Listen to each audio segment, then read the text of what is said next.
Estamos com a abertura da reunião do Clube dos 21 Irmãos Amigos e com a palavra o presidente Malcolm Forrest. Por favor, presidente. Cumprimento a todos que estão conosco. Vamos pedir para todos se desligarem os seus microfones por um minuto, silenciando. Com grande satisfação, abrimos mais uma reunião do Clube dos 21 Irmãos Amigos de São Paulo. Clube este que vai comemorar o seu 74º aniversário, terceiro aniversário, no mês de maio deste ano. Há 73 anos que nós nos reunimos com muita alegria pelos membros e pelo Brasil, pela unidade nacional. E, como é tradição, nós temos o símbolo do jumento, do burrinho, e a gente sempre toca a sineta para lembrar que devemos ser também humildes, amigos, trabalhadores e perseverantes. E eu quero fazer também uma outra tradição, uma menção, uma saudação, tudo rimando com ao grande pavilhão nacional brasileiro, ao nosso Brasil. Por favor.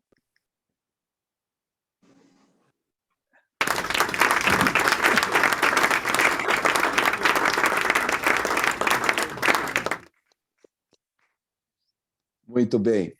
Então, feita a saudação, quero também agora fazer uma saudação a um grande irmão amigo nosso que nos deixou para viver na eternidade, o nosso decano, um grande amigo particular, tenho grande admiração por ele, Dr. Carlos Alberto Salvatori, que com 104 anos de idade, bem vividos, alegremente, um esportista, ele era remador, né? Ele finalizava os dias remando no Rio Tietê. Ele me falou que remava todo dia, isso na década de 20 ou 30. Né? Então, Carlos Alberto Salvatori, um grande médico, ele fez mais de 5.000 partos e ajudou muita gente em São Paulo. Então, a nossa prece por ele, por Dona Lisete, seus filhos, por todos nós. Vamos fazer um minuto de silêncio em homenagem ao Dr. Carlos Alberto Salvatori.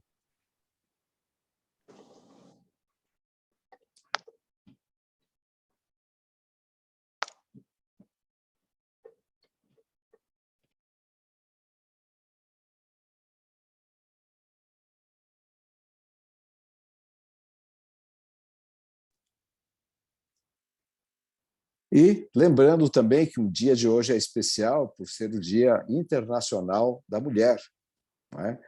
E com essa homenagem às mulheres do nosso clube, do nosso Brasil, eu passo de novo a palavra ao nosso querido co-irmão, Dr.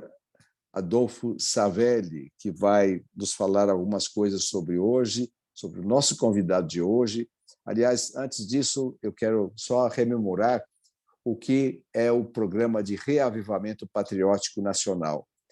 Foi um programa iniciado aqui no nosso Clube dos 21 Irmãos Amigos, já estamos na 19ª edição, começamos naquele já longínquo ano de 2020, julho de 2020, com uma palestra do nosso querido co-irmão, irmão amigo, Dr. Ives Gandra da Silva Martins, e a cada mês temos trazido uma pessoa culta, célebre, conhecedora e amiga que fala sobre o patriotismo nos seus diferentes ângulos.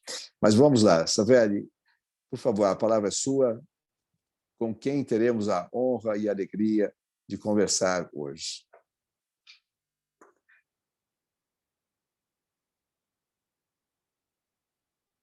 O microfone, Savelli, por favor.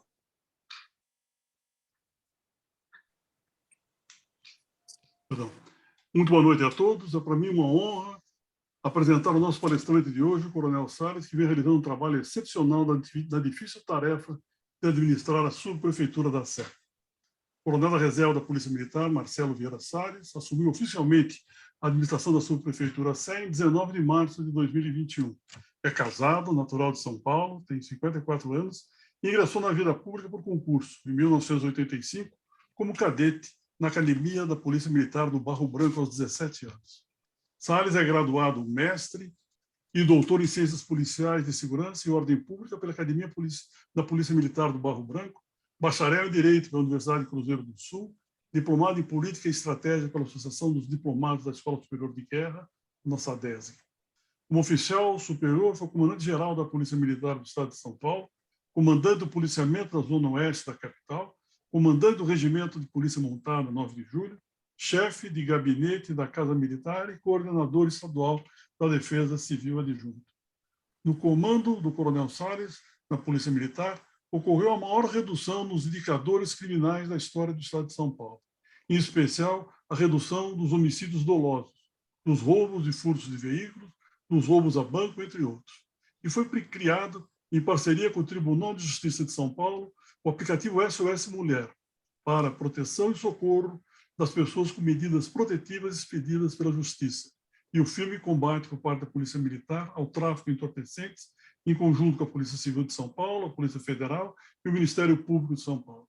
Além do franco diálogo com a tropa da Polícia Militar, com os órgãos da imprensa, com as instituições públicas, instituições privadas, associações e forças vivas da sociedade civil organizada. O Coronel Salles é responsável pela administração pública dos 8 distritos da região central: Bom Retiro, Santa Cecília, Consolação, Bela Vista, República, Liberdade, Cambuci e Sé, em um território de 26,2 km², uma população residente de aproximadamente 431 mil habitantes e com população flutuante de aproximadamente 2 milhões de pessoas. O Coronel Salles vai nos brindar hoje com a palestra Desafio Patriótico para administrar o centro da cidade de São Paulo, a quem pode passar a palavra. Por favor, Coronel Salles. Boa noite a todas as senhoras, os senhores. Uma alegria poder ter esse encontro, esse bate-papo, essa conversa com um grupo tão seleto, um grupo que, na sua origem, desde 1949, pensa o Brasil como uma nação soberana, com princípios, com valores, conectado com o bem comum. Esse é o grande objetivo das sociedades organizadas, dos países desenvolvidos, daqueles países que nós podemos classificar como nação, onde não somente a cultura, o idioma, a língua, a bandeira, os símbolos, mas principalmente os objetivos comuns de constituir uma sociedade mais igualitária, mais justa, mais fraterna e com mais oportunidade. Eu fiquei muito feliz com o tema da palestra, que é o desafio patriótico, né, de administrar a subprefeitura da região central de São Paulo, e realmente é um desafio, e é um desafio compartilhado com todos os brasileiros que trabalham, que residem, que estudam, que frequentam o nosso centro. Certa feita me perguntaram: poxa, coronel, o senhor que eu fiquei 35 anos na Polícia Militar, né? Comecei lá como jovem cadete aos 17 anos no Barro Branco e, ao final, agora em 2018, fui alçado ao comando geral da instituição, onde ficamos até 2020. Falar um pouquinho da nossa experiência na Polícia Militar. Meu pai é subtenente do Corpo de Bombeiros. Quando eu ingressei, ele era cabo, né, do Corpo de Bombeiros, tem uma experiência profissional gigantesca na área dele, atuou em grandes salvamentos, grandes incêndios, como o Andraus, o Joelma, o Grande Avenida, tem serviço prestado, e ele é a minha maior referência, além de ser a minha maior referência de ser humano, é a minha maior referência de homem público, pessoa muito modesta, muito simples, mas com uma dedicação fantástica. Uma pessoa, eu não tenho avós paternos, né? Meu pai é órfão de pai e mãe. A mãe dele faleceu no parto dele e o pai biológico dele o deu para uma outra família criá-lo. Ele veio muito jovem da Bahia, aos 16 anos, para São Paulo.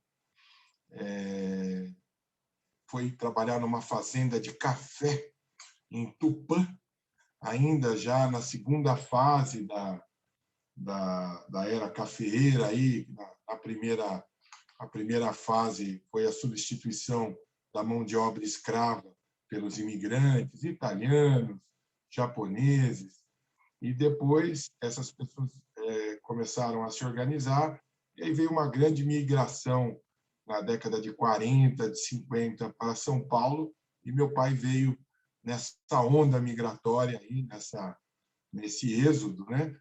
E depois foi ao Exército Brasileiro, serviu ao Exército Brasileiro, onde ficou por um ano, onde ele fala que foi o primeiro lugar que ele chamou de lar, onde ele foi recebido, muito respeitado, onde ele teve as primeiras noções de lar, foi no Exército Brasileiro. Depois saiu do Exército, entrou na Força Pública de São Paulo em 1955, casou-se com minha mãe já é falecida, nós somos em 4 irmãos, e ele criou sua família e hoje está vivo, tem 87 anos, é um homem com uma lucidez, dirige ainda, toca acordeon e ainda continua dando exemplo. Então, uma pessoa que começou do zero, então ele é a minha maior referência. E quando eu ingressei na Polícia Militar, eu procurei seguir os seus exemplos de amor ao Brasil, de dedicação, de respeito ao próximo, e consegui ingressar aos 17 anos no Barro Branco, mas já trabalhava no centro desde os 14, na Agilex Indústria Têxtil, que era uma empresa que ficava ali na Marquês de Itu. Hoje o prédio ainda existe, a empresa não existe mais. E aí, dali, eu fui para o Barro Branco e fiz toda a minha vida. Me casei com a minha esposa Márcia, tenho um filho de 24 anos, João, que faz economia e administração na PUC de São Paulo.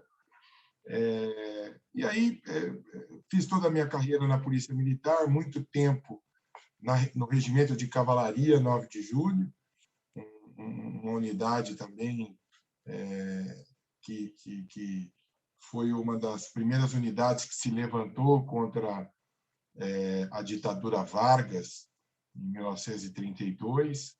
Chama-se 9 de Julho, em homenagem a esse movimento épico, essa epopeia do povo paulista e brasileiro, que não foi um movimento separatista, foi um movimento constitucionalista, que em 1934 tivemos a Constituição, com várias novidades, dentre elas a eleição da primeira mulher, doutora Carlota, aí médica como o doutor Salvatore, que há pouco nos deixou, né? Então, um legado aí a história da polícia se confunde muito com a história do Estado de São Paulo e da cidade de São Paulo.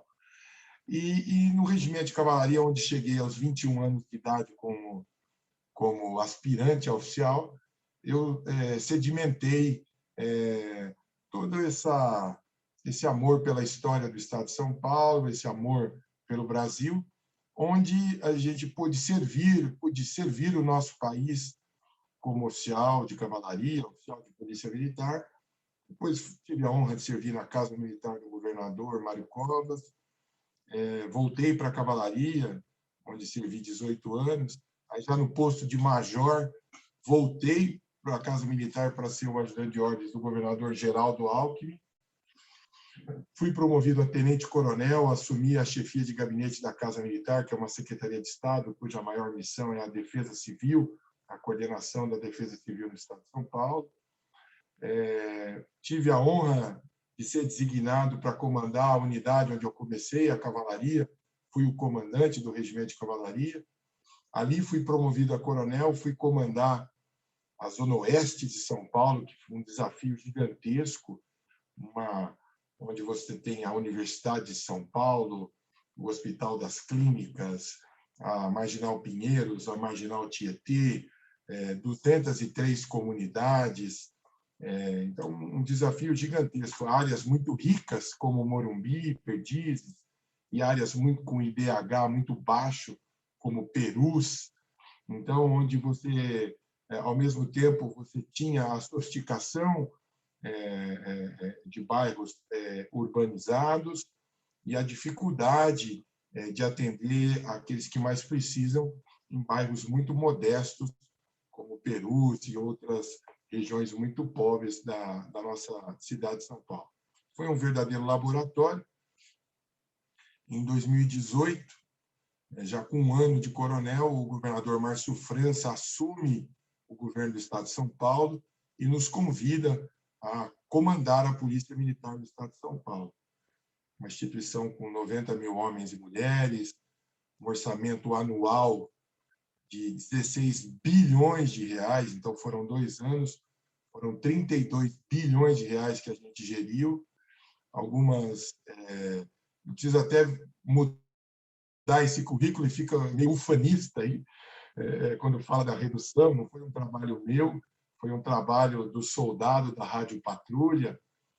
Se hoje a gente pode falar aqui com alguma tranquilidade, nós devemos a esses homens e mulheres que estão agora fazendo patrulhamento em nossos bairros, em todo o estado de São Paulo, gente modesta, mas com um espírito patriótico muito grande, um espírito de servir e proteger pessoas que a gente nem conhece, e por vezes com o sacrifício da própria vida.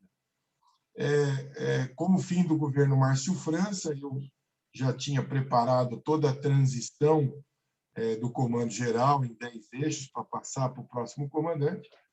Fui surpreendido com o convite do governador João Dória a continuar no comando. Somente eu e a professora Laura Laganá, da Fundação Paula Souza, faz um belíssimo trabalho nas escolas técnicas, né, a nossa FATEC. Então, eu e ela continuamos, fomos os únicos da administração direta que viemos do governo Márcio França para o governo João Dória. Em março de 2020, já com 2 anos de comando, 12 quilos a menos, porque realmente não é fácil, mas foi uma honra a Polícia Militar do meu pai, a Força Pública, a lendária Força Pública, ter a honra de comandar homens e mulheres. E aí conseguimos alguns avanços, como foi a redução dos homicídios, o estado mais populoso do país, 45 milhões de pessoas, mas é o estado onde morre-se menos no Brasil. A capital também. Hoje, 6,2 homicídios por 100 mil habitantes, e na capital, 5,1 homicídios por 100 mil habitantes. Para que os senhores e as senhoras tenham noção, Chicago, nos Estados Unidos, 24,2 homicídios por habitante. Washington, a capital do mundo livre, né, dos Estados Unidos da América, 19,4 homicídios por 100 mil habitantes. Então, um trabalho feito a várias mãos, e principalmente pela consciência do povo brasileiro que mora, que trabalha aqui na cidade de São Paulo. Depois disso, fui à reserva, fui candidato a vereador pela cidade de São Paulo, pelo PSD, o partido ao qual eu ainda sou filiado, com muita honra. Tive 15.117 votos, gastamos 250 mil reais. Foi assim, sofrido, eu nunca tinha sido candidato. Mas foi uma experiência maravilhosa, poder conhecer mais a cidade. E depois do pleito, já em janeiro de 21, o então prefeito de São Paulo, reeleito, Bruno Covas, nos convidou a participar do governo dele. Foi muito engraçado. Ele falou assim: Salles, eu pensei em você para ser secretário de esportes, mas você está muito gordinho. Então, eu tenho um outro desafio, que é ser o subprefeito da Sé. Aceita? Eu aceitei de plano, porque, como eu disse, a cidade que eu nasci, a cidade... E é um desafio gigantesco, né? Não é fácil, é uma renúncia, mas é muito bom poder servir o nosso país na subprefeitura da Sé. A subprefeitura da Sé, como bem disse o Adolfo, ela congrega 8 distritos, e distritos diferentes. Você tem o Distrito da República, e você tem o Distrito da Liberdade, diferente. Então, Higienópolis é diferente do Bom Retiro, que é diferente da Aclimação, que é diferente da Barra Funda, que é diferente da Avenida Paulista, que é diferente da 25 de Março, onde você tem uma população flutuante de 2 milhões de pessoas utilizando as galerias de águas pluviais, utilizando o transporte público, circulando aqui, consumindo cultura, consumindo comércio, estudando, trabalhando, criando seus filhos, uma população residente de 431 mil pessoas, uma subprefeitura. O último dado que nós tínhamos, Arroio, Márcio, presidente Malcolm, minha estimada amiga Marina, presidente do Consegue Centro, uma amiga querida que nos ajuda demais. O último dado que nós tínhamos de árvore, de indivíduos arbóreos, era um censo de 2013. Ele apontava a existência de 23 mil árvores. Eu assumi, é um dado importante. Nós fizemos o que nós classificamos um trabalho capitaneado pela nossa coordenadoria de projetos e obras, o engenheiro Nilson Kuratomi, que também é coronel da reserva do Corpo de Bombeiros. Nós temos 7 coronéis conosco aqui na subprefeitura Sé e mais 2 subtenentes, num universo de 3 mil servidores. Então, nós temos 9 policiais militares, que eu trouxe todos da reserva, uma gente muito abnegada, com espírito público, com espírito de servir, em áreas muito desafiadoras, como a fiscalização. Hoje nós temos o coronel Edinaldo, que, além de engenheiro, também é advogado, serviu na Rota há muito tempo, ele que cuida da fiscalização do centro de São Paulo. Nós temos o coronel Bexiga, que comandou o centro de São Paulo, foi comandante, e hoje é o nosso assessor especial. Então, temos... E esse trabalho de planejamento arbóreo foi uma iniciativa de 3 engenheiras agrônomas concursadas, servidoras da prefeitura, mulheres. A ideia foi delas, de fazer o planejamento arbóreo. Primeiro, que é codificar todas as árvores, contar todas as árvores, fotografar todas as árvores, identificar todas as árvores, numerar todas as árvores. E eu falei aos senhores e às senhoras, nós tínhamos um dado de 23 mil árvores. Depois de 9 meses, concluiu agora em janeiro, nós contabilizamos 43.573 árvores na subprefeitura da Sé. Esse número é um número muito importante, porque você não administra o que você não mede. Então, é importante.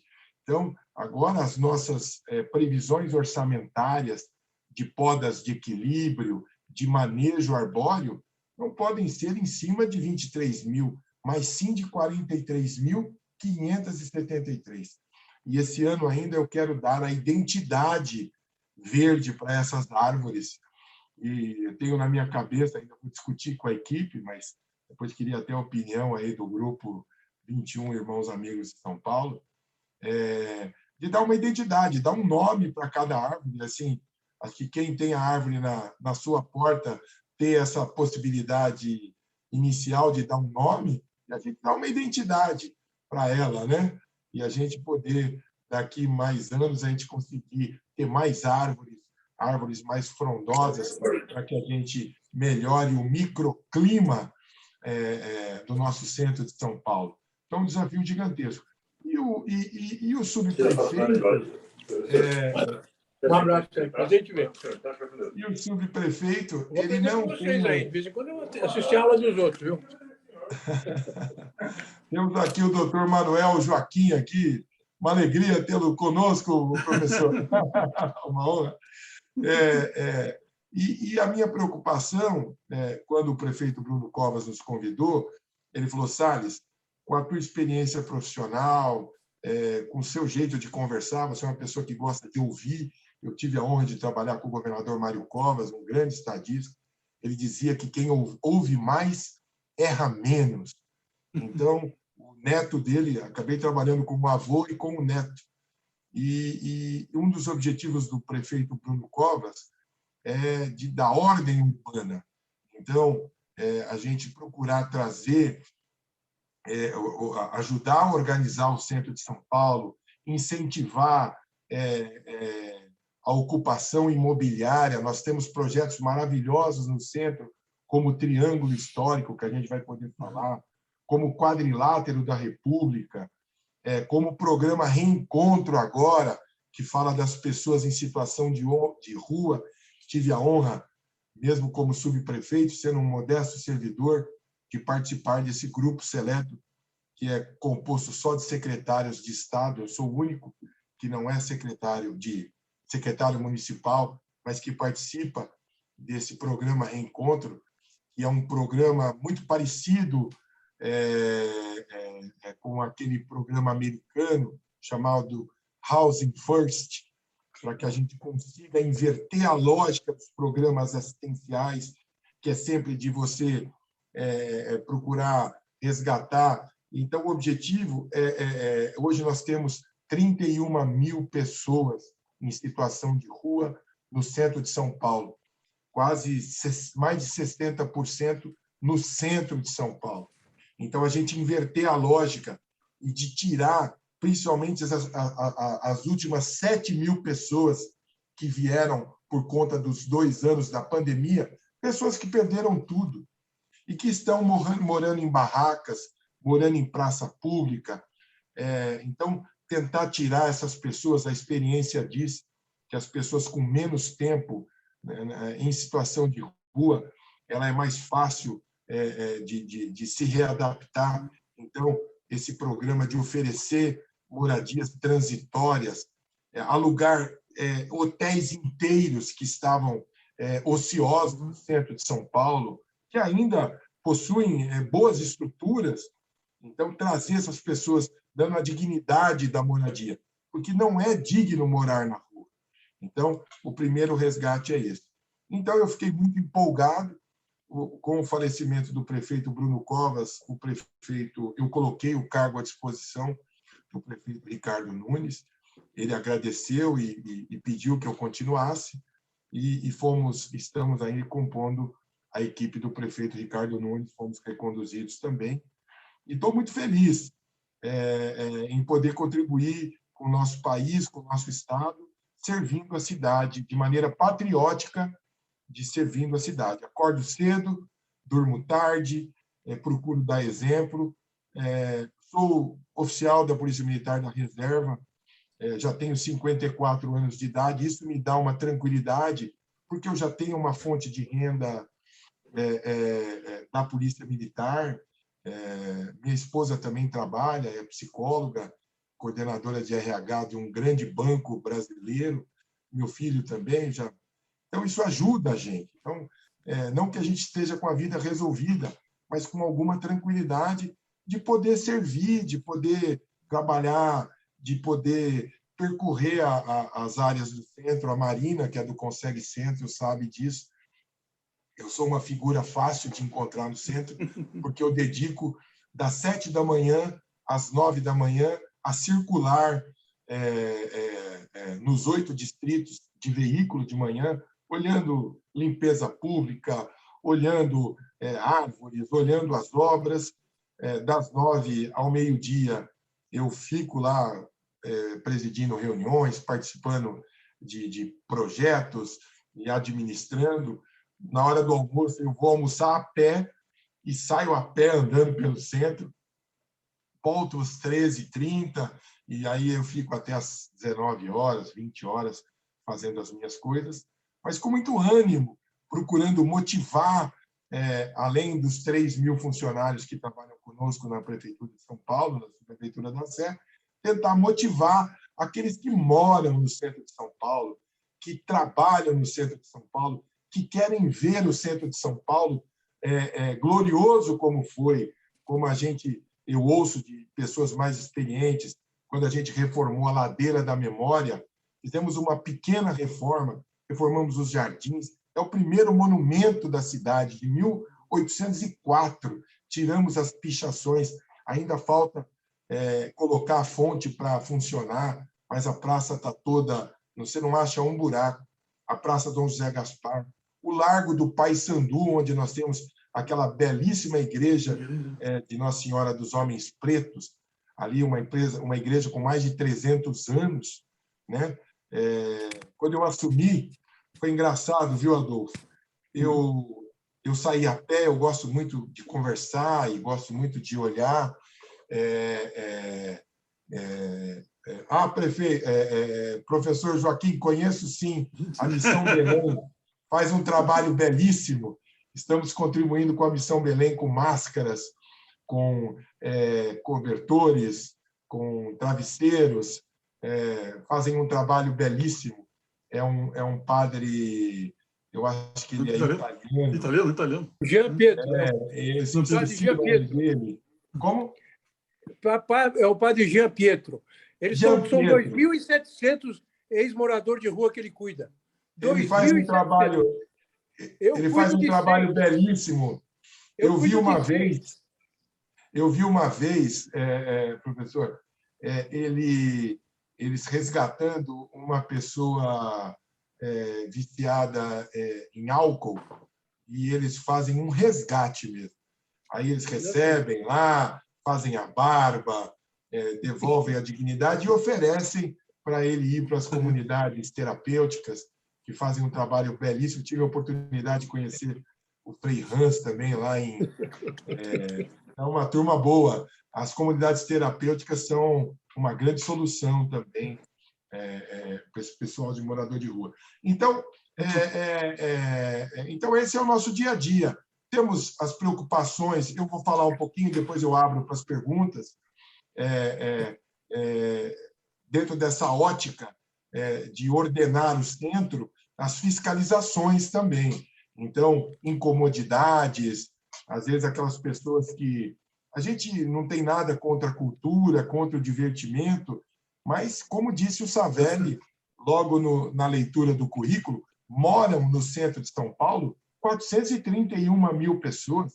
Gente que precisa acordar cedo, gente que precisa dormir, gente que precisa descansar, gente que precisa estudar para as provas aí do Dr. Manuel Joaquim, gente que precisa se restabelecer. Então, a gente também age no erro. Não é gostoso, não é legal, não é satisfatório ter que autuar, mas a nossa missão determina assim.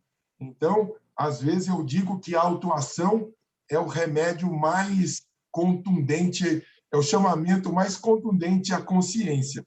Quando a consciência não fala, nós temos que utilizar, por vezes, esse remédio amargo, que é a autuação, a multa, mas que é prevista em lei, e que ela tem um caráter muito mais pedagógico, de chamar a consciência das pessoas que o vizinho precisa dormir, que você não pode jogar o lixo na porta antes do caminhão da coleta do lixo, porque senão roedores poderão ir nesse lixo, insetos, pessoas podem devassar esse lixo, e se você colocar o lixo depois que o caminhão passou, esse caminhão só vai passar 24 horas depois. Aí você vai à padaria e vai dizer, puxa, a prefeitura não recolheu. Não, ela recolheu. Limpeza pública é para frente.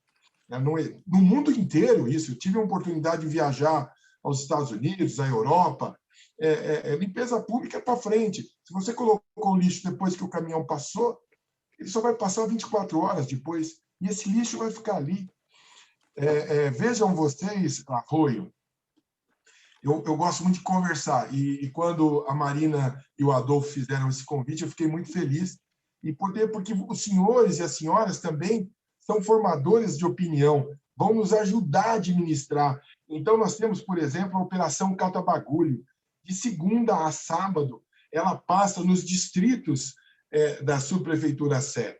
Então, se você colocar aquela penteadeira que você não quer mais, que já está com a perna manca, se você colocar na Praça Dom José Gaspar, no dia que a Operação Cata-Bagulho passa, não passa, você irá ver essa penteadeira no meio da praça, ou embaixo da Amaral Gurgel, do viaduto, agora mudou o nome, era Costa e Silva, agora eu não sei como chama, mas alguém se lembrar depois me fala. Então é isso. Às vezes a gente acha, as pessoas ficam falando, mas coronel, esses dias atrás ficaram muito bravos comigo, porque uma lei de 1988 que prevê a autuação, a notificação, primeiro a notificação de prédios que estão pichados. Não fui eu que inventei isso, é uma lei que diz isso. E por que a lei diz isso? Que é o dono do imóvel, eu não estou falando para pintar o prédio ou a parte de baixo, ele só tem que limpar. Se ele vai usar thinner, se ele vai usar pintoff, ou se ele vai passar uma mão de cal, fica a critério dele. O que não pode ter é a pichação. E por que é ele? Porque eu, poder público, não posso interferir no imóvel dele. Porque se eu pudesse, eu trabalho em escala. E para mim era muito mais fácil. Eu passava um jato daquelas de alta pressão, retiraria muito mais fácil para mim, como eu faço nos monumentos. Mas eu não posso mexer na propriedade particular. Então, e aí nós fizemos a notificação. Vejam, meus amigos e minhas amigas, me permitam chamar assim, como é ingrato, às vezes, esse trabalho. E aí, nós não autuamos, nós fizemos a notificação para que a pessoa limpasse lá. E um síndico deu uma entrevista, e eu não tenho problema nenhum, e falou na Rede Globo, na Folha de São Paulo, que a prefeitura tinha que dar mais tempo para fazer a limpeza. 15 dias era muito pouco. E aí, em alguma medida, eu falei, puxa vida, vamos ver o texto da lei, se permite que eu faça essa dilação de prazo. Bom, a lei não permite. E aí eu, curiosamente, fui olhar o prédio desse senhor, desse síndico, que fez a reclamação na Globo, na Folha. Eu não contestei, porque também não me perguntaram, a Globo não fez o contraponto, tudo bem. E eu sou a favor da imprensa livre. A imprensa fale o que quiser, a imprensa aponta muitos erros da administração pública. Mas a tecnologia é um negócio maravilhoso, e aí inventaram um negócio em 2012 chamado Google Earth, que é esse aplicativo que a gente vê a filmagem. E aí eu fui olhar o prédio desse senhor que falou que o Coronel Salles foi muito duro em só dar 15 dias de prazo, mas é o que a lei prevê. Aí eu olhei no Google Earth, 2021, o prédio dele já estava pichado. Vamos andar um pouquinho para trás. 2015, o prédio já estava com a mesma pichação. Vamos a 10 anos atrás, 2012, quando começou o Google Earth, o prédio estava com a mesma pichação. Então, ora, se em 10 anos o senhor não retirou a pichação, o senhor vem dizer, e tem toda a liberdade total de opinião, mas, poxa, vamos colocar a mão na consciência. Então, quando a gente fala, o orçamento da cidade de São Paulo é gigantesco, não é arrecadatório, mas é um sinal. Fala, olha, você tem que cuidar da sua calçada para que aquela pessoa com dificuldade de mobilidade não tropece. Você tem que cuidar da sua frente. Por quê? Da frente do seu prédio. Por quê? Tem uma teoria chamada Teoria das Janelas Quebradas, Broken Windows, uma experiência da década de 70 na cidade de Nova York. Tem dois lados, dois pedaços da cidade de Nova York muito conhecidos. A Park Avenue, que é uma avenida muito bonita, as grandes lojas estão lá, é uma praça, é uma rua, uma avenida muito bacana, tem um canteiro central. E aí eles pegaram dois carros idênticos e colocaram um na Park Avenue, bonito, arborizado, limpo, iluminado, tudo arrumadinho, e colocaram outro carro no bairro do Queens, onde há descarte ilegal de lixo, paredes pichadas, iluminação precária. e colocaram câmeras. Em uma semana, idênticos os veículos. O carro da Parque Avenue, onde há movimento, onde há luz, onde há pessoas frequentando, a pessoa que fez a pesquisa, ele só teve que usar um espanador para tirar o pó. O carro que ficou, o veículo que ficou lá no bairro do Queens, ele estava sem as rodas, sem o volante, sem os vidros, sem os pneus, sem os bancos, pichado. Por quê? O mesmo veículo. A população é da mesma cidade, Nova York. Só que o que induziu aquela conduta predatória foi o ambiente. Então, essa é uma prova prática, né, que o ambiente influencia também. Então, o meu papel, o nosso papel, o papel da Marina, que é a presidente do CONSEG, o papel das pessoas que trabalham, que moram no centro, é tentar, cada um do seu jeito. Se você puder colocar uma orquídea lá naquela árvore na praça, maravilhoso. Se você puder frequentar a praça, se você puder colocar o lixo no horário. Agora, tem um problema grave do poder público também estar se comunicando. Dia 22, nós vamos fazer um evento para 160 síndicos no centro de São Paulo, onde eu vou falar sobre isso, horário do lixo, pedir a colaboração de todo mundo. Por quê? Porque a cidade é nossa. Nossa no sentido estrito da palavra, de todos nós. É isso que nós temos, como os senhores falam em reavivamento patriótico. É nosso, gente.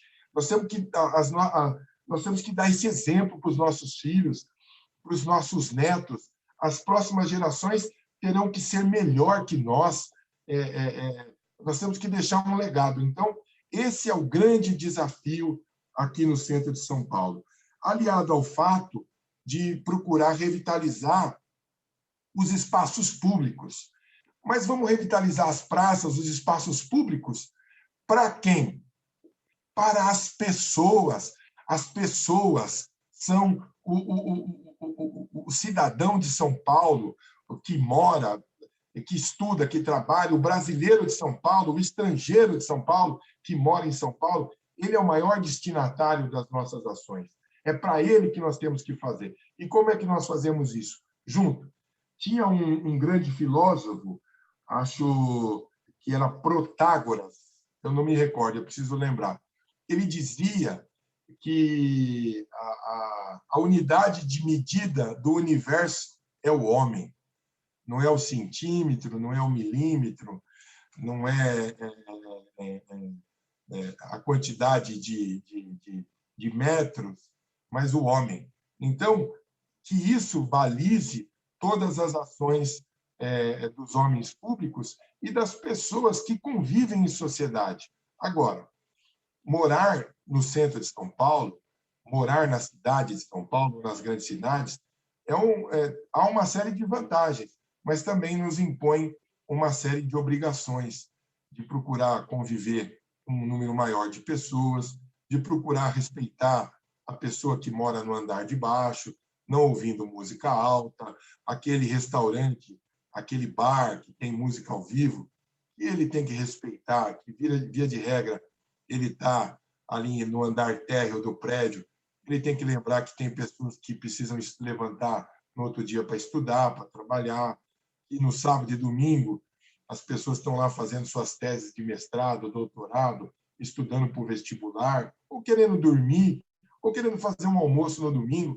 Então, ele tem que respeitar as pessoas também. Então, a tônica é respeito, tanto do poder público com as pessoas, com os que moram, que residem, que trabalham, mas também, principalmente, com o espírito público de respeitar uns aos outros.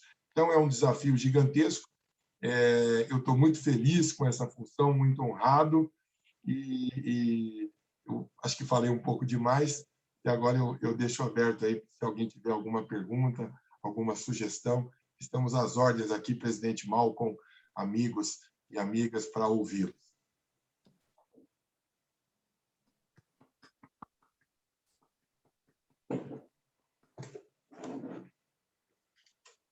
Microfone. Parabéns, Coronel Salles. Eu queria só falar uma coisinha. Presidente, eu vou ter que sair em 5 minutos, eu tenho que sair. Então, eu quero dar os parabéns por tudo o que eu consegui escutar, perfeito. O resgate da cidade, do centro da cidade. Eu trabalhei na Líbero Badaró, trabalhei no prédio da Light, 25 anos. Eu trabalho no centro do projeto do Ramos de Azevedo. Exato. Mas você sabe que eu amo o centro de São Paulo. Eu ainda tenho um escritório no Largo do Paissandu. Você falou da igreja. Eu vejo o Pico do Jaraguá, do 20º andar do prédio lá. Professor, quando eu assumi, eu comecei a falar e não terminei, do Largo do Paissandu. No primeiro dia, eu saí andando.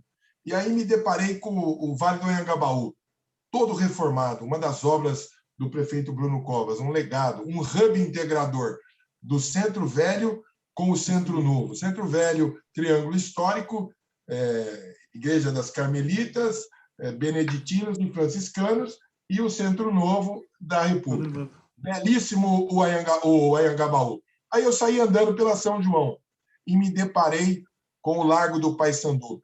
Professor Joaquim, sabe quantos buracos tinham no Largo do Paissandu? 45 buracos. Eram caixas de inspeção da Telefônica, da Enel, da subprefeitura que foram furtadas. Então, ao mesmo tempo que você tinha a sofisticação como daquela esplanada de Chicago, que eu tive a oportunidade de conhecer, como parece muito o Vale do Anhangabaú, e aí você parece que caiu em Botsuana, com todo respeito a Botsuana, mas era muito díspare. Muito díspare. Então, a preocupação de tentar trazer o Paissandu. Então, administrar é priorizar. Então, a gente foi para cima do Paissandu e hoje, se o senhor for lá no seu escritório, o senhor não vai achar nenhum buraco lá e toda a iluminação funcionando. Melhorou muito. Muito bem, doutor Kim, muito obrigado pela sua entusiástica participação, como sempre, né? Com muito entusiasmo, muito conhecimento de causa. Muito obrigado. Muito obrigado ao Coronel Salles por essa excelente palestra que ainda estamos tendo, né? Estamos conversando aqui, e parabéns por um excelente trabalho, não somente agora, mas esses números falam por si mesmo, né? O número de homicídios caiu para 5,1, e nós temos aí, por exemplo, Washington, Nova York, com números muito mais altos. Né? Não, Nova York não. Nova York é melhor que a gente. É Washington, Chicago, Phoenix. Miami tem mais homicídio que São Paulo. Está vendo? Parabéns. Nova York melhorou depois daquele prefeito.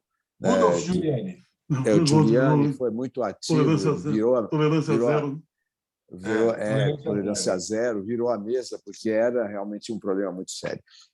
Ainda né? Porque os Estados Unidos está sofrendo muito em vários locais, São Francisco, Nova York, enfim.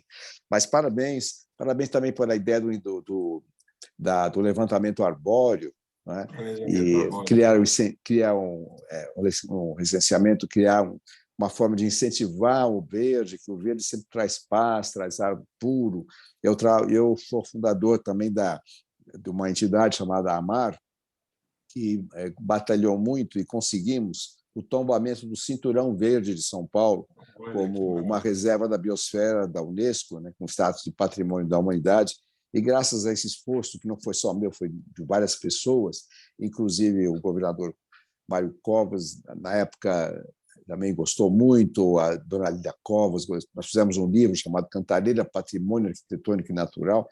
Então, eu conheço esse assunto e acho que é extremamente importante para a gente manter o microclima. Fala-se muito de que mudanças climáticas e tal, e há quem negue isso, mas não há dúvida que o microclima é impactado muito pela cobertura verde, pela natureza, né? E parabéns pelo resgate da Ladeira da Memória. Estou vendo que vem aí o chafariz novo, né? Que está muito bonito com a água, né? Enfim, e a colocação do ser humano em primeiro lugar. Isso é muito, muito importante. E, bom, eu quero também dizer o seguinte: eu sou vice-presidente do Instituto Histórico e Geográfico de São Paulo, nós temos o nosso, que tem sede na Benjamin Constant, né? Inclusive temos um auditório de 200 lugares lá.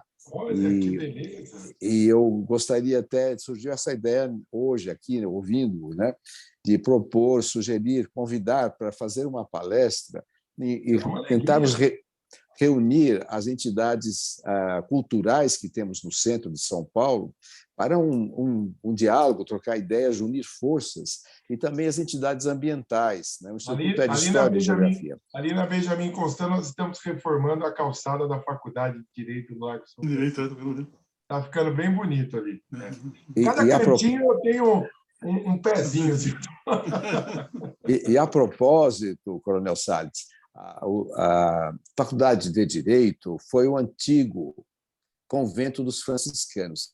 E ali, naquele prédio, morou durante 60 anos o primeiro santo brasileiro, Santo Antônio de Santana Galvão, o Frei Galvão. E não há uma menção, não há uma placa, não há nada ali. Olha a história que existe e a bênção espiritual que nós temos ali. Né? Tobias de Aguiar está sepultado ali. Também está ali. Patrono da Polícia Militar, né?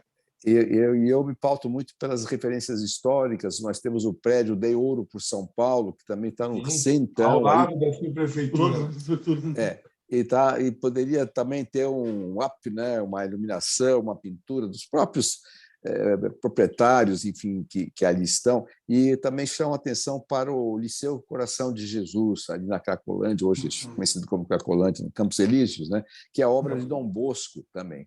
E houve um milagre muito grande ali que aconteceu, e pouca gente conhece, mas, enfim, o convite está feito para pensar, né? Como se diz em inglês, food for thought, né? Alimento para o pensamento, né? Para ouvir mais, né? E melhorar. Vai ser uma alegria, uma honra. Só se eu marcar o dia aí, vai ser uma alegria. Vamos propor, o nosso clube vai participar. O nosso clube também é do centro de São Paulo. Olha, nós estamos ali pertinho da Ladeira da Memória. Quando tiver a inauguração do chafariz, vamos fazer questão de estar presentes lá também.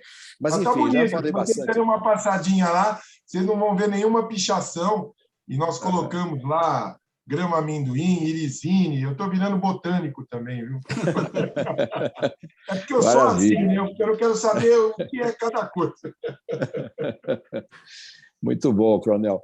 Bom, vamos passar, dar uma rodada aí. Quem que gostaria de fazer uma pergunta, um comentário, por favor, Savelli? Eu gostaria de fazer um comentário. Sim. Vamos lá, Marina, por favor. Primeiro, agradecer ao Coronel Salles, porque esse é um dos subprefeitos, depois de muito tempo, que tem as portas abertas, que convive com a população e que a gente tem um acesso muito fácil. Eu vi o que ele falou agora, principalmente em relação às pessoas colocarem, a população em geral, os moradores do centro, que às vezes precisam de maior informação e até educação, porque o povo educado ele sabe respeitar um ao outro e assim a convivência é muito mais prazerosa.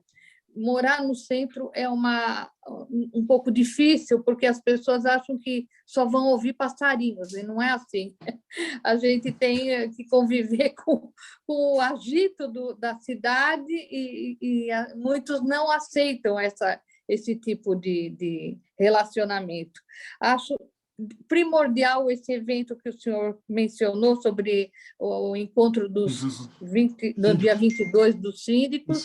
Isso vai fazer com que a população, ou os próprios síndicos e os moradores se envolvam mais e possam resolver os problemas com maior facilidade. O senhor está de parabéns, Coronel Salles, porque o senhor é ímpar em tudo que o senhor tem feito melhorias muito significativas. Se me permite, Marina, meus irmãos e amigos, eu vou complementar. A gente que tem contato com o Coronel Ventura está também presente, nós que temos contato com a Polícia Militar, eu nunca ouvi um policial militar que falasse mal do Coronel Salles. Todos, ele é pela tropa dele. Aliás, a gente sabe disso e sabe os motivos que o levou a sair da Polícia Militar. Coronel Salles, eu queria só fazer um comentário. Aliás, Marina, parabéns pelo Dia Internacional da Mulher. Quero externar aqui a minha querida amiga Elza Paulina de Souza, secretária de Segurança do município de São Paulo. E é em cima disso que eu quero fazer uma pergunta para o senhor, coronel. Como é a convivência do senhor enquanto foi coronel da Polícia Militar, subprefeito da Sé, com a Guarda Civil Metropolitana, que eu reputo tem sido primordial para manter a ordem daquela região? É maravilhosa. A Guarda Civil é uma instituição espetacular.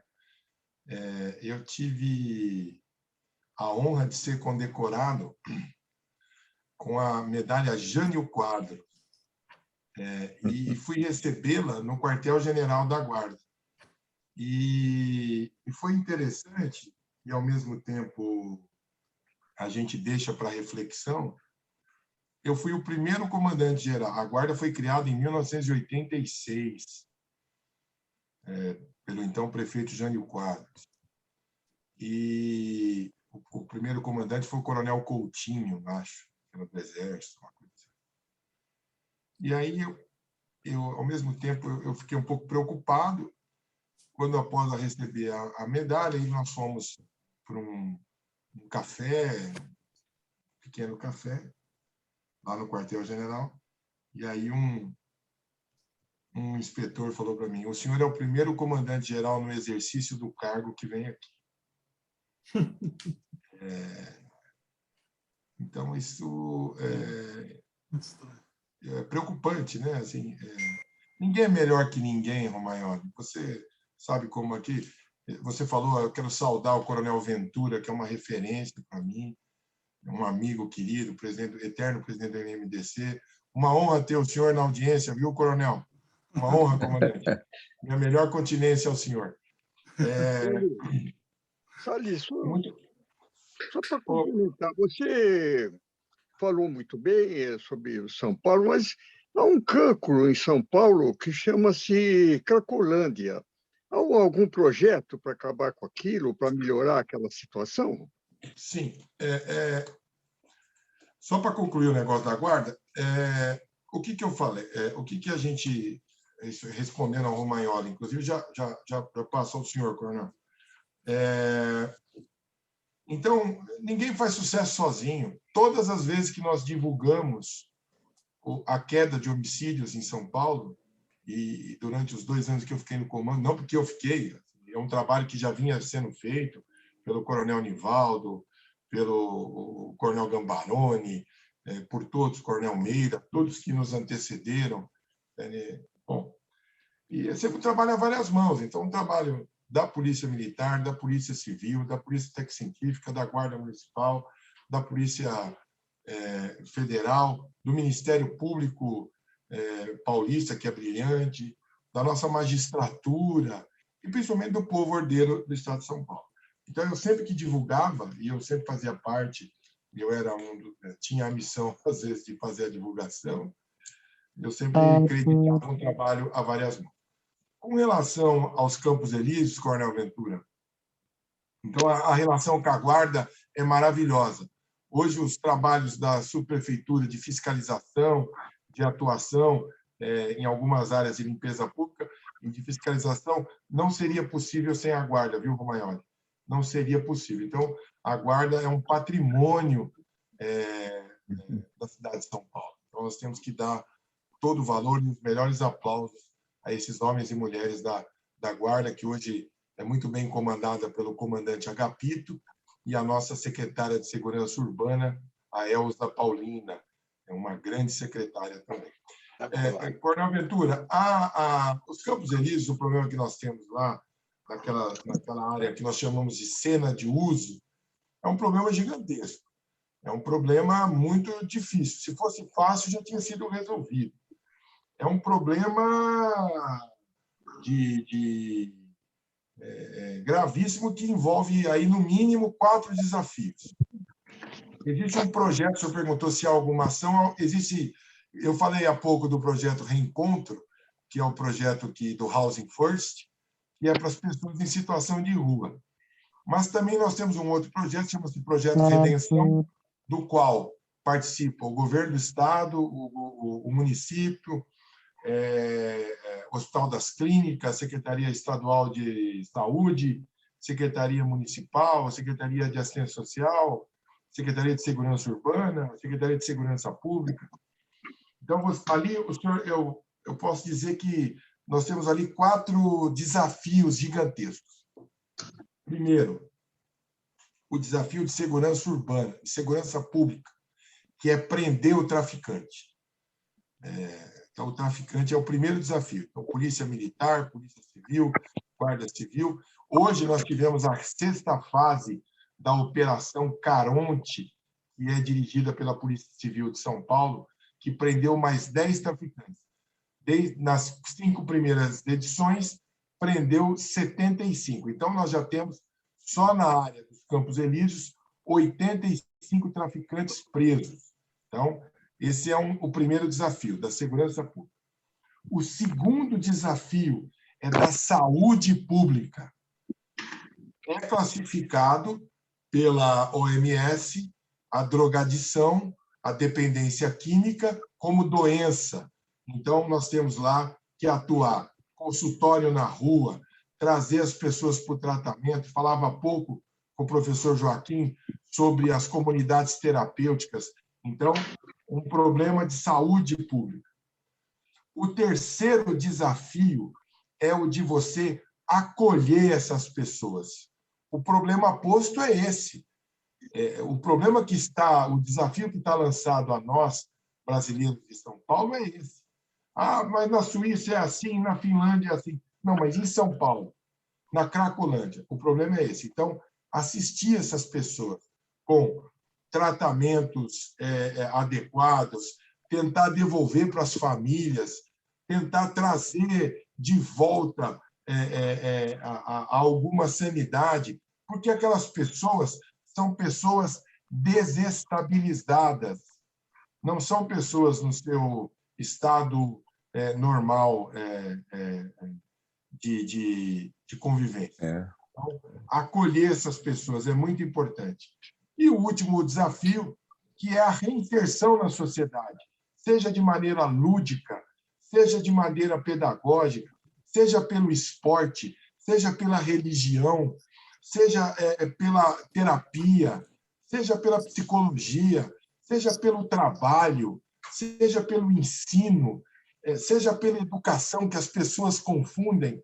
A Marina foi muito fulcral quando ela falou em educação, que as pessoas confundem com escolarização.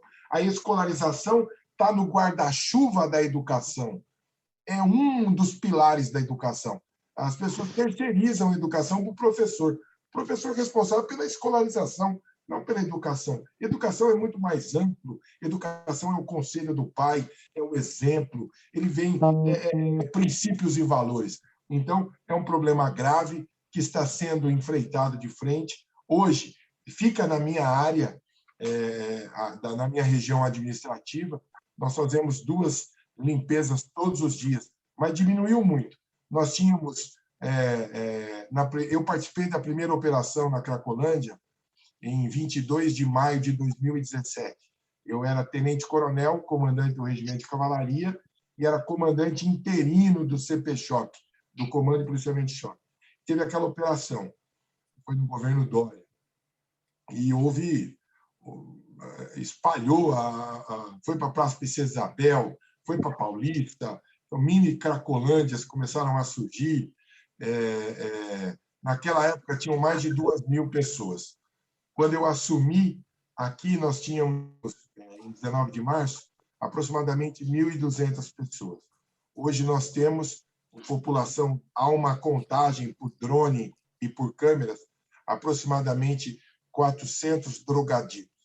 Então, as operações policiais, as ações, a prisão de pessoas, o trabalho da saúde, o trabalho da assistência social e o trabalho da Secretaria do Trabalho e do Esporte e das comunidades que atuam lá, igrejas, maçonaria, forças vivas, está desidratando o que chamamos de Cracolândia. Então, ela está ficando desinteressante. Então, é isso, mas é um trabalho todo dia e que temos que perseverar. Então, há solução, sim, não é fácil. Se fosse fácil, porque nós temos isso em Chicago, temos isso em Washington, temos isso em Roma, temos isso em São Francisco, que é um problema gigantesco, são aquelas crack houses, né? As crack houses. Então, agora, nós estamos buscando experiências de outros países e trabalhando firme. Eu vejo muito propósito no prefeito Ricardo Nunes e no secretário. Nós nos reunimos toda semana para tentar tirar essa chaga. Eu não classificaria como cancro, eu classificaria como uma chaga que é nossa, São Paulo. É um problema que nós vamos ter que resolver. Não sei se respondi.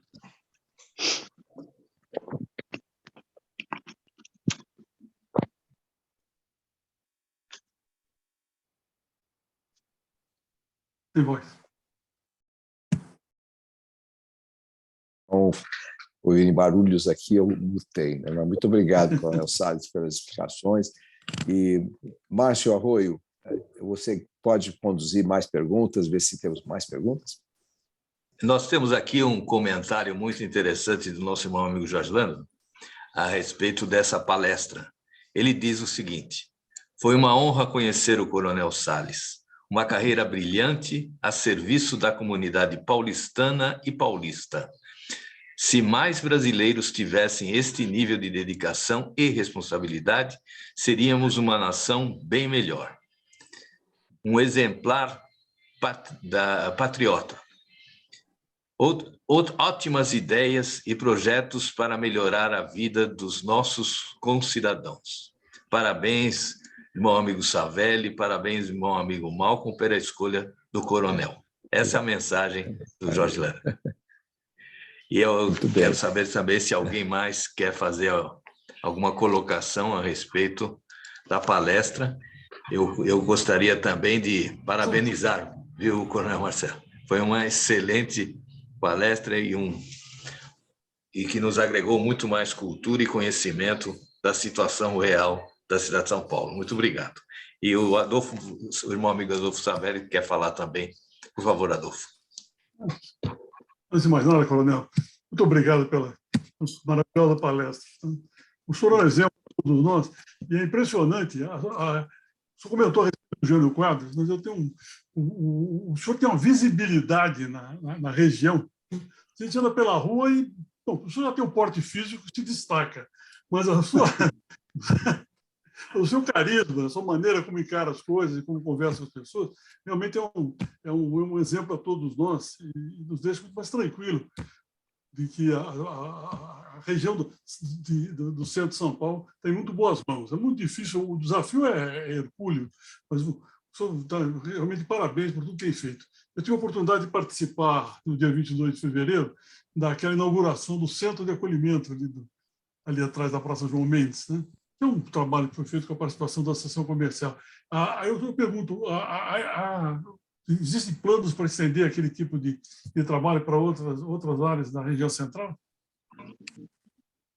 Está sem som. O senhor está com o microfone desligado.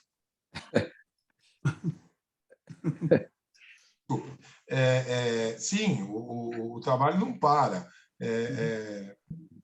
Nós temos que cuidar dessas pessoas, gente. Sem dúvida. Não tem gente, nós somos cristãos, se não cristãos, temente há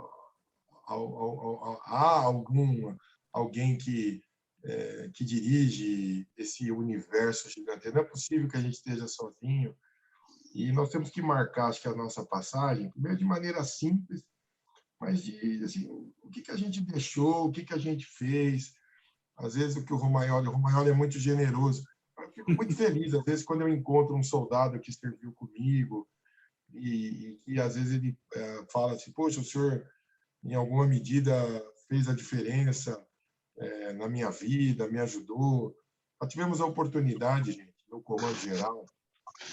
Só um detalhe, o pessoal é muito generoso, mas assim, nós trocamos todo o parque de armamento da polícia.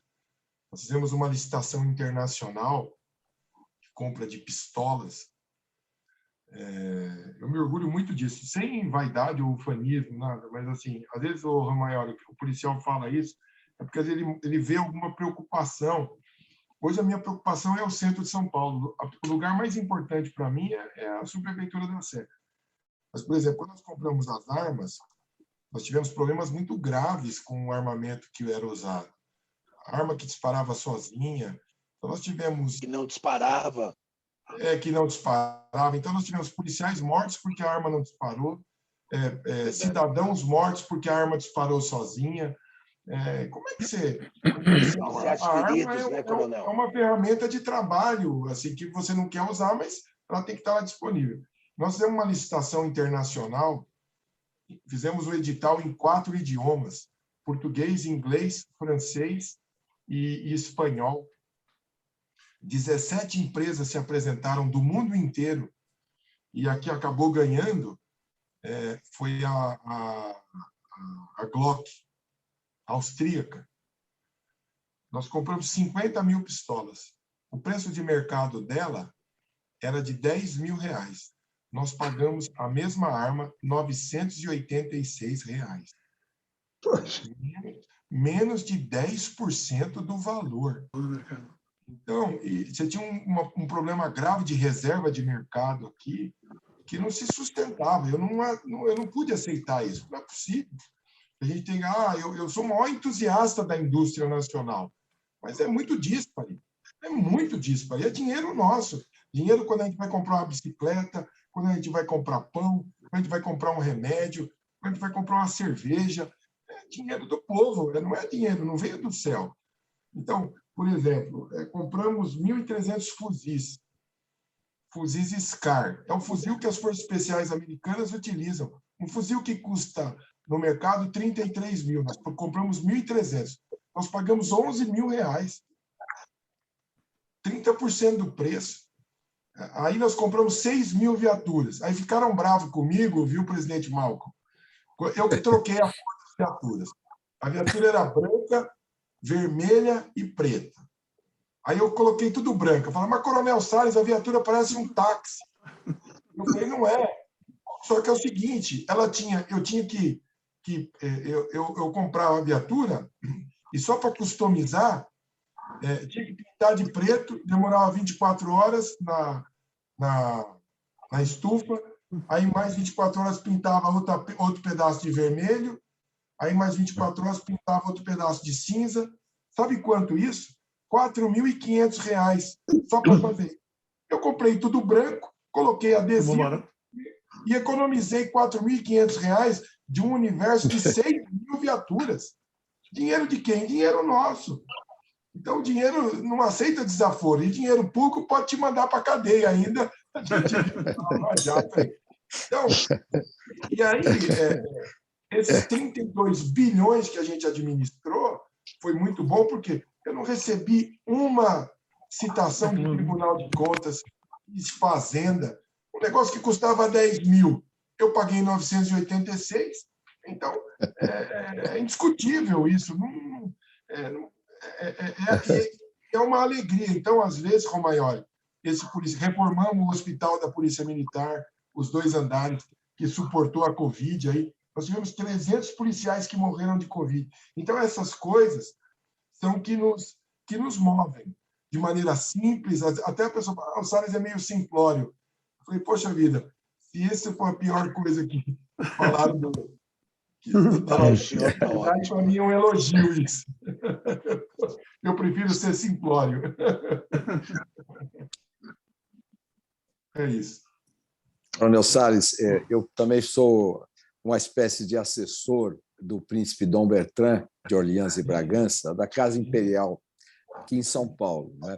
E estamos trabalhando alguns eventos para o bicentenário da independência. Aliás, abrindo outro, também é o bicentenário de Frei Galvão esse ano, né?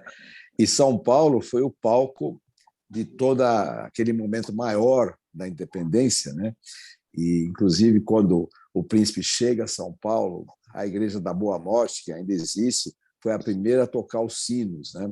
Então, eu quero conversar convosco também sobre as festividades que a gente possa fazer aqui com cavalaria, com os Dragões da Independência, um desfile aqui no centro, né, para que a gente rememore bem essa data importante da independência. Maravilhoso. O senhor, como da cavalaria, né, acho que vai pegar em armas para gritar independência ou morte também nesse momento também, né? E sabe que a gente brinca que nós da cavalaria não somos dados às letras, assim, o pessoal meio rústico. A gente só tem o primário, né? A gente brinca. E a gente criou os 4 Cs da cavalaria, né? Que é cavalo, né? Meio óbvio. Cachaça, porque a turma bebia um pouquinho. Sabedoria, com C cedilha, óbvio, né? E qualidade, né? O 5º C era churrasco, mas nós descobrimos que era com X, nós retiramos. Eu também fui um aluno de 2 coronéis na época de Santo Amaro. Montamos muito a cavalo, minha mãe, quando era criança, né? Minha mãe gostava muito também. Já saltei lá, é um belo nós clube. Nós tínhamos lá um professor, o coronel Consistré, já não é da Oscar sua época. Oscar Consistré. O As. O As, e muito humilde, low profile, simplório, né? Ele não mencionava nada. Eu fui vendo um livro sobre a história da Força Pública, as inúmeras taças que ele ganhou, taças que eram maiores do que ele, inclusive, porque ele era quase que um coronel. Um outro coronel que montava no Clube Hípico Santo Amaro era o coronel Silvio Marcondes de Rezende. Sim, coronel Rezende. Silvio, E também o coronel Borges, que era do Exército. Esse foi. Borges, sim. Ele concorreu nas Olimpíadas, mas o coronel Bonzon também, o coronel Bonzon também. Reinaldo Bonzon, também conheci. Mas o coronel Consistré, eu tenho a impressão que o pai dele veio com a missão francesa, né?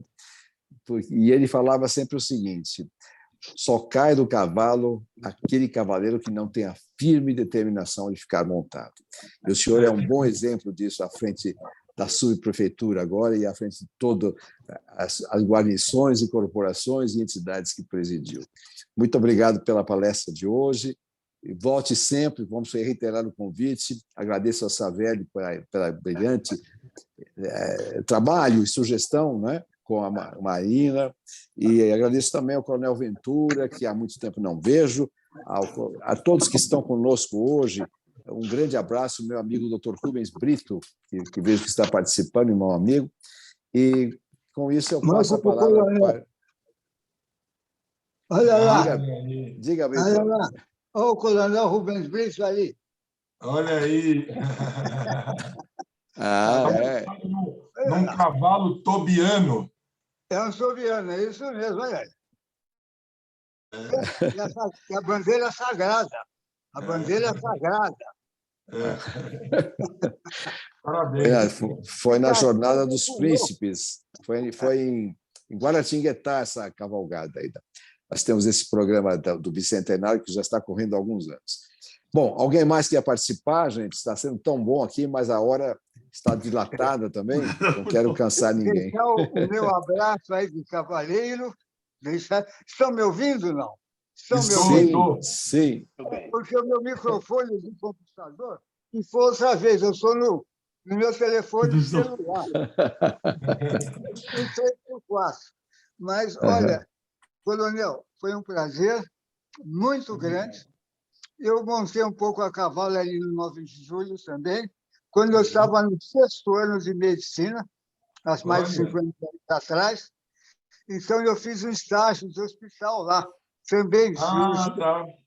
Então, eu lia. Na Jorge Miranda. Na Jorge Miranda. E montava, ficava lá fazendo as cirurgias, ajudando, e depois, às 10h30, 11h, pulava para o picadeiro. Muito tempo. Né? E agora, como tenho a honra de empunhar a bandeira que Caxias empunhou. Sim. A bandeira da monarquia, do Império do Brasil, nessa cavalgada toda que virá do Rio a São Paulo, transportando também o mesmo caminho, com as paradas dos pousos. Então, está convidado também, se quiser, fazer uma cavalgada aí, fazer. Tem que levar um cavalo hanoveriano, Westphalen, tem que ser um cavalo grande.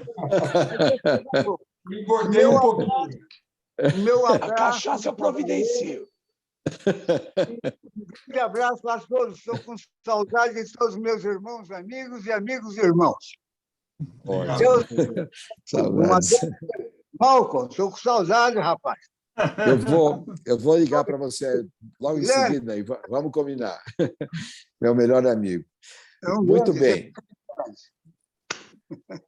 Muito bem. Abraço em casa. Abraços. Bom, Savelli, Márcio, alguma consideração final? Tudo em ordem, presidente. Muito bem. Só queria fazer um comentário. Vamos aproveitar a oportunidade para mencionar que a nossa próxima reunião, próxima palestra do Clube dos 21 Irmãos Amigos, São Paulo, vai acontecer dia 12 de abril, às 20 horas, com a palestra do embaixador Sinésio Sampaio Góes Filho, com o tema Territórios e Fronteiras, por que o Brasil ficou tão grande?